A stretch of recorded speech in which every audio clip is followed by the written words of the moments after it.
Hello, ladies and gentlemen. It is Monday morning, September. I don't fucking know. I think September 24th. I think it's the 24th. I'm fucking losing my mind. This is the Hardy Complex, the one place to hear and see everything and anything you don't want to hear or see. I'm Zach Hardy. I'm your host. We've got sound guy and we've got booth guy, so he'll be sitting back and just quietly letting me rant for the day. So, when it comes down to it, we've got a lot of topics to cover. We usually start out with the same one over and over and over again because of the fact that it's football season, but I don't really plan or, schedule these little points in the podcast officially or anything like that. I don't sit down and go, I'm going to talk about this first, and then I'll talk about this about 17 or 18 minutes in, blah, blah, blah. I just go with the flow. And usually I start out with the NFL, so I'm going to start doing a little thing where every other week, I guess, I'll have with the podcast, I'll upload the NFL section before everything else, and then the other week I'll probably upload it at like third or fourth, or last or something like that. But that one of those weeks may be this week, because I feel like this is just going to be a rant now. So, wow. Jimmy G goes down. That's it. Yep. See you guys. Gun to my head. Adios, I'm out. It's damning. It's very, very aggravating. I always have I have my worries and my doubts with new quarterbacks in the league and with teams, especially ones that are unproven. I would have very much rather have seen the Niners sign Jimmy to a 2-year deal for a shit ton of money rather than a 5-year deal. Rather than 5-year, $137 million, I would rather have seen them sign him to a 2-year, $60-something million, just to see, how he played and what he could do right and wrong. And I have a lot of different reasons for this. Mostly is because a lot of the new modern day quarterbacks are not as... God, how do I say it? Are not as... What's the word I'm looking for? God. Are not as sturdy as they used to be. Brady is always playing every game of the season. Big Ben always playing every game of the season. Drew Brees as well. Aaron Rodgers, as long as his O-line doesn't purposely try to get him killed. Those guys are often sticking around the entire season. And aside from some exceptions, like Kirk Cousins, who... he's just very durable. That's what I'm looking for. He's very durable. And Russell Wilson, who's pretty much just grown accustomed to getting hit by Hess trucks, it comes into a point where you see a lot of guys that are very promising quarterbacks but can't stay healthy for the year. Tyrod Taylor, Carson Wentz, Jimmy G, I very much fear for that. Andrew Luck especially.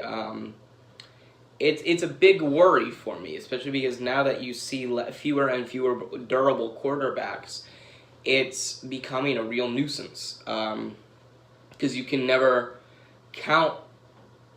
If the Patriots had, the equivalent to Tom Brady, and they drafted him this year, my fear is that, the Patriots would be able to keep rolling on like they did with Tom Brady, but they, unlike what they had been accustomed to, they would have their quarterback go down within the first 4 or 5 games of the season. In that case, unless your backup is the fucking second coming of Aaron Rodgers, there's no way you're getting your season anything but a pipe dream, And it's kind of aggravating for fans, especially because you see, the NFL incorporate rules that limit off-season training camps, and a bunch of people don't have enough experience or exposure with just straight-up tackle football for a long while before they get in the regular season, and then boom, everybody fucking goes down like a pile of bricks. It's maddening, especially as a fan, sitting back with a quarterback that's very promising or can lead you to the playoffs or even a Super Bowl, and he goes down. You expect it now. Every time a quarterback runs or anybody runs and they go down or they stay down, you immediately think, oh shit, ACL. Like at that point in time, I'm sorry, I don't remember a time in which 10 years ago we were looking at ACL injuries the way we do now. Now we look at it as often as a fucking lollipop in a doctor's office. There's no fucking alternative to a leg injury that you think of first other than ACL. You don't think broken bone, you don't think sprained knee, you don't think torn muscle, you don't think pulled hamstring, you don't think a shredded calf muscle, you don't think a broken ankle, you think ACL immediately.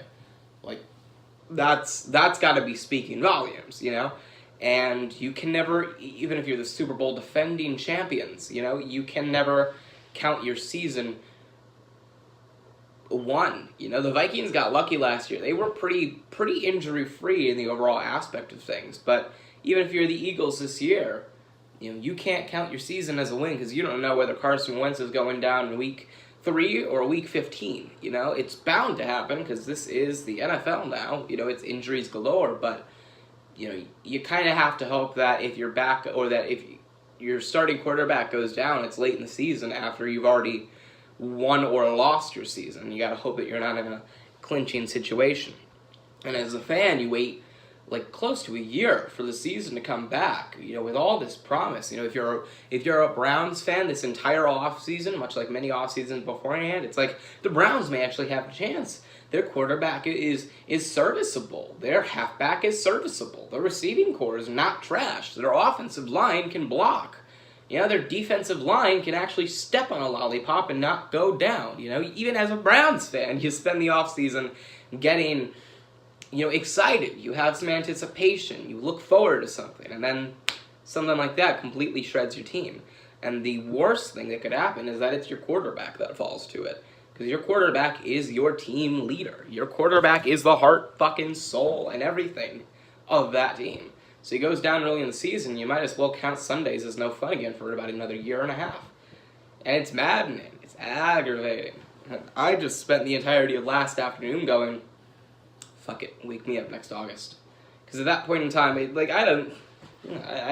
trust me, I like C.J. Beathard. I think he's fantastic I think he's a great quarterback. I think he's more than serviceable. The fact of the matter, though, is while I think a lot of guys can kind of get behind him, I don't think he is what we expected Jimmy G to be this season. I fear a lot for starters. I fear that this Jimmy G injury will be the start for what we see in 7 or 8 years with those YouTube headlines of Jimmy G, what could have been, or what would have happened if Jimmy G didn't tear his ACL. That play yesterday, his left knee just kind of buckling down, and he should have gone out of bounds, but his left knee buckling, I fear that in 7 or 8 years, if YouTube's still around and creators are still making videos like this, I fear that is going to be like the thumbnail for a video of what would have happened if Jimmy G hadn't gotten hurt. You see that nowadays, what would have happened if Robert Griffin III didn't get hurt? What would have happened if Jamarcus Russell wasn't an asshole or wasn't lazy or something like that? What happened if Marshawn Lynch didn't get traded from the Bills to the Raiders? I'm sorry, Bills to the Seahawks, my bad. But you see those things all the time. And you can't help but notice how much more you're seeing this now. It wasn't too long ago in where we were fearing that the same thing was happening with Nelson Aguilar of the Eagles. So, an injury like this could completely derail you, and when you have 5 promising starts, and then, in Jimmy G's fairness, let's give him the credit of the doubt while also playing sides. He played the Vikings in week 1. That was a ferocious defense. Did throw 3 interceptions. One of them wasn't really his fault. His receiver fell down and couldn't contest the ball. The other 2, those were on Jimmy. But he was facing a fantastic defense in the Minnesota Vikings, and we only lost by a score. So that's kind of telling. Maybe more so of our defense than our offense, but you get the point. The week afterwards, we played the Detroit Lions. It was an easier fight than usual. We didn't impress anybody. But at the same time, their head coach is a defensive fucking mastermind coming from the Belichick tree. So while Belichick trees don't really have a very good record of winning, they definitely do have a good record of doing their job, getting the right play calls done. So him being a defensive mastermind gave Jimmy a little bit of, to work against, even if he was able to perform well. I think the defense is what really cost them that big lead. And then this past Sunday, we were facing Patrick fucking Mahomes, who looks like the next fucking coming of Brett Favre, Aaron Rodgers, and Tom Brady all combined into one. So, it wasn't going to be an easy first 3 games. Now Jimmy's hurt. So, I look at it like this. Sure, he had a mediocre start to the season. What can you really... I mean, it was a terrible Chiefs defense. Yes, I'll give it that. But at the same time, we were beaten down by Mahomes throwing 5 fucking touchdowns. It's a little absurd, So Jimmy G had a mediocre start of the season, yes. He played serviceable very well for a quarterback with all this promise against this tough talent and schedule. So, yeah, it sucks that he goes down. He had 5 promising starts last year. He goes down early in this season. I fear that this ACL injury is going to take him out of the swing of things for the future. I fear that it's going to put a burden down. I think when he comes back, we could be looking at a situation where he doesn't play like he used to or to his old standards. He had great starts. He was kind of criticized, and he got injured, had to take a lot of time off from football, comes back, you don't know what mindset that guy is going to be in at that point in time. I hope it's in a good mindset, but, last night, or yesterday's clip of him just going down, or his knee buckling awkwardly, could be what we see in a number of years of what would have happened if Jimmy Garoppolo didn't blow his ACL out. And I think we're going to see that with a lot of different talent. I think we would have saw that with Carson Wentz, or we could see that with Carson Wentz if he doesn't play to his standards from a number of years ago. We saw that with I forgot his fucking name, but you get the point. So that's that. Injuries are kind of riddling this league, and it's the NFL's fault. So, they've got these little rules and enactments that are keeping the players harbored from physical exposure. So when they do see that in the regular season, they are very quick to go down. The 49ers have been hit by injury bugs. But you know who wasn't, at least last season, so far this season as well? Minnesota Vikings. Jesus fucking Christ, they got carved up by Josh fucking Allen. You gotta be fucking kidding me. Throw up. Throw up. Just throw up in your bags and everything. Not saying Josh Allen isn't a great quarterback, but he's on the fucking Bills.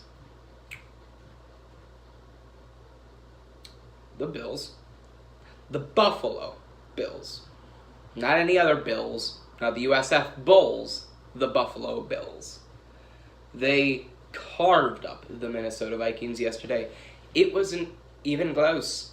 I think it was 27-0 at halftime, or 24-0 at halftime. I think the game ended 27-6. Minnesota Viking fans were not happy. Buffalo Bills fans were in the ER. 3rd-degree burns. What a lovely night. But at the same time, Buffalo beat Minnesota. And at that, Detroit beat New England. What the fuck is happening? So Josh McDaniels, in his first game as the Denver Broncos head coach a number of years ago, beats his former mentor Bill Belichick. Bill Belichick in his first meeting with him. And now Matt Patricia does the same goddamn thing with Detroit. This is... what a wacky fucking year it was, or it has been, and so far will continue to be. Pittsburgh will face Tampa tonight. I'm going to give the win to Tampa. Pittsburgh's looked sloppy. They've looked dirty. Not great. Browns finally got a win.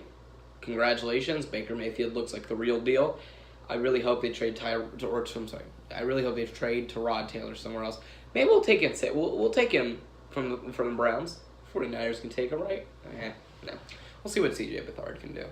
I would rather them sign Colin Kaepernick, whether you like him or hate him. I personally like what the guy is doing. When it comes down to it, my mindset is the fact of, sure, he's quote-unquote disrespecting the flag by kneeling during the anthem, but I would say that there's worse problems in the United States that we're not focusing on, so we should focus on that, and we don't deserve to focus on that little flag pity party that we're throwing until we get done with the real problems. You know, the things that he's kneeling for and against. And I would rather tell the people that don't realize what the problems are, rather than just sit back and let them, phase out of that fact of the matter. But anyway, that's my little thought piece on that. Aside from that, great games yesterday. Chicago came out with a win. Tennessee shockingly kicked Jacksonville into the dirt 9-6. That was an interesting little tidbit. Philadelphia is Carson Wentz able again, so congratulations to them. Kansas City beat San Francisco. We already talked about that, and I think that's about it. Or at least that's about all the notable things. Also the Dolphins are 3-0. Everybody else in the AFC East is 1-2. Is 1-2. And the Bengals are no longer undefeated either. So does that mean the Browns are in first place in the AFC North? Holy shit. It does. If the Steelers lose tonight, then the Browns technically are 1.5 and 1.5. The Bengals are 2-1. Not well. Okay, never mind. The Browns are still in second place in the AFC North, but that's still different from basement. So, yeah. Anyway, that's all I got. Hardy Complex back in 6-0.